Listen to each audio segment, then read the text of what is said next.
Hello everyone, welcome back to our YouTube channel.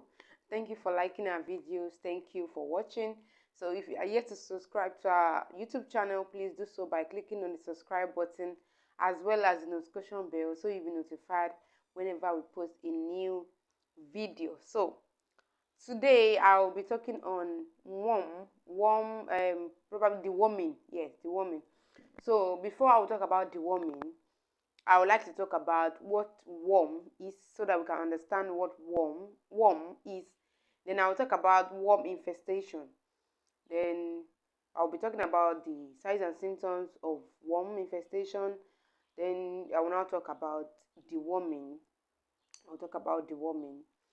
So worm is like human parasites that include various protozoas and worms. They are human parasites that include various protozoas and worms. So they are in different forms. These worms, they are in different forms. And worm is they are intestinal parasites. They damage the intestine. They do some bad jobs in the intestines. And these parasites, they can be in two forms. They can be endoparasitic and they can be ectoparasitic. Talking about endoparasitic, these are the worms that can be found inside of human body. But the ectoparasitic worms, they are the worms that can be found on the outside, probably on the skin, on the superficial skin of an individual. So, and these both parasitic, they are very common, both the endo and ectoparasitic worm. Have you seen a child or especially children that on their skin it looks like an S is written on their skin? I'm looking for something to demonstrate that. Probably an S on their skin, and you begin to wonder what it is. It is worm. It is an ectoparasitic worm that is on their skin, but you don't know what it is.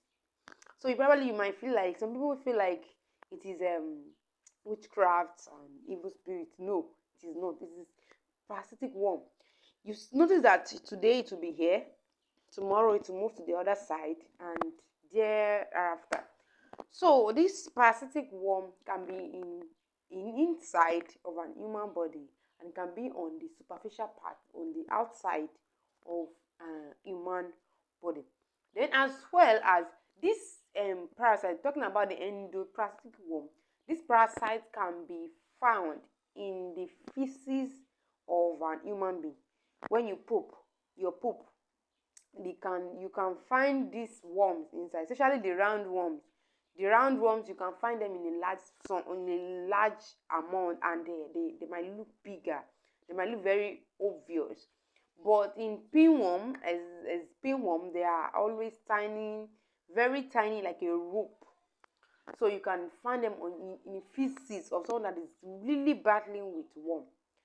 So it is essential that we deworm, because this worm infestation, either directly or indirectly, they are causing a lot of damages. For example, this worm in the intestine, they are doing a lot of bad jobs in the intestine. Like probably they might cause bleeding in the intestine, and once there is internal bleeding, it might lead to anemia, and also they might cause irritation in the gut, in the intestine, in the stomach, thereby making an individual not to have appetite to eat. And when someone does not have appetite to eat for a couple of days, gradually it is leading to malnutrition. So these worms, they are in different forms. They are in different sizes and shapes, and they have different places they affect, and they have different causative agents, and also they have different places they can be found. For example, there are some that you can find in the soil. So that is why it is common in children. Why? Because children play with soil, sand. Also, they can be found in the water. Yes, especially area that takes what's it called, river water, and they might not have treated this water, probably leading to them taking in these worms. These worms could be microscopic, and they might not be microscopic, in the sense that you might be able to see their eggs and you might not be able to see their eggs. That is, unless the ones that you cannot see their eggs, that means you need to make use of microscope. So how many of us have microscope at home to detect if the water has the eggs of these worms or not? So that is why it's essential you make sure that your water is free from germs. You carry out all these home remedy, methods of making water free from germs. So before that, I will still go deeper, like explaining that these worms, they are in different forms. They have different constitutive agents. Probably in my next video, I will be talking on each of these worms and their constitutive agents. One of my example is the one we call guinea worm. It is very common. We call it guinea worm. It is caused by Dracunculus medinensis. Yes, it is also a worm that affects the intestine. And also we have elephantiasis. It's also common, but another name for it is lymphatic filariasis, and it is caused by Wucheria bancrofti. These are these worms that affect our intestines. And also we have Schistosoma hematobium. These are urinary flux worm rather. So it can be found in our urine, and also it can be mixed with blood. That's why some people, you see them, passing stool that is mixed with blood, or passing urine that is mixed with blood. It might not be infection, bacterial infection alone. It might also be worm infestation. So which needs prompt care immediately. Also, we have Shigella, also known as Shigellus. All these things, they are worms, and I'm talking about their causative agent. At least you know guinea worm. At least you know elephantiasis. Yes. So I said those things. It could be intestine, it could be intestinal, and it could be outside of the skin, outside of the body. It is ectoparasitic. So, what are the signs and symptoms of this condition? We have abdominal pain or discomfort.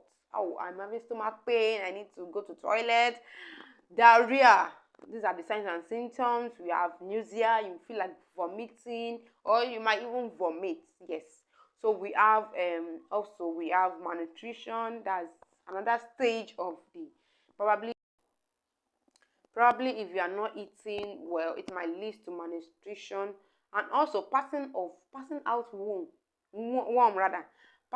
worm in your stool. Anemia, weakness. You asked me how is anemia caused. Like I said earlier, that these worms can cause injury in the intestine, leading to intestinal bleeding or internal bleeding, and through that it can lead to anemia. Weakness, loss of appetite. You might not be able to eat. You don't feel like eating. Weight loss, diarrhea, itching of the anus or vagina.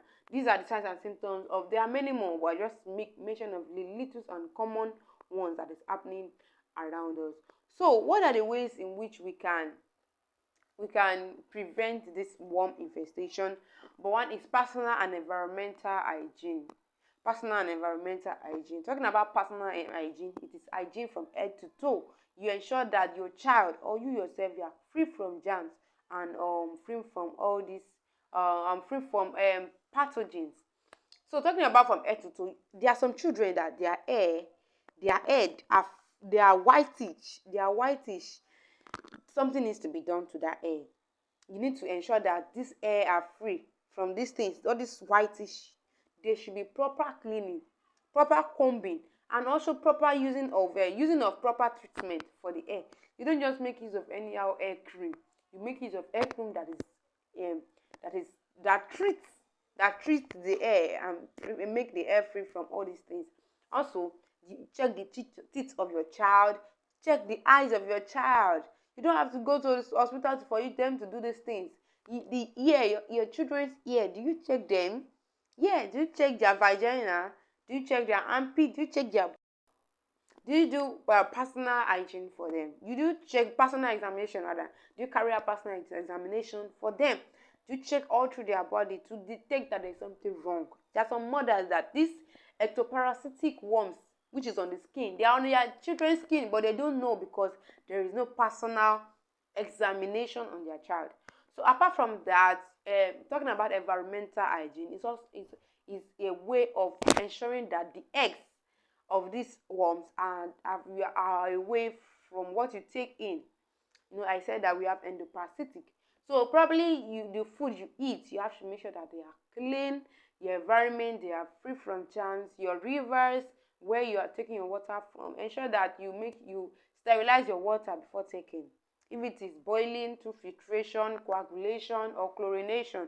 Talking about coagulation or talking about chlorination, addition of 1% of chlorine into your water. These are the methods they make use of olden days, and they are still very effective now. Boiling your water, filtering your water from germs, chlorination, that is addition of chlorine, or coagulation, addition of aluminum sulfate to your water to make it clean.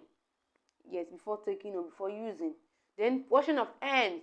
All these children, when playing, they play with sand, the soil, and these parasites can be found in soil.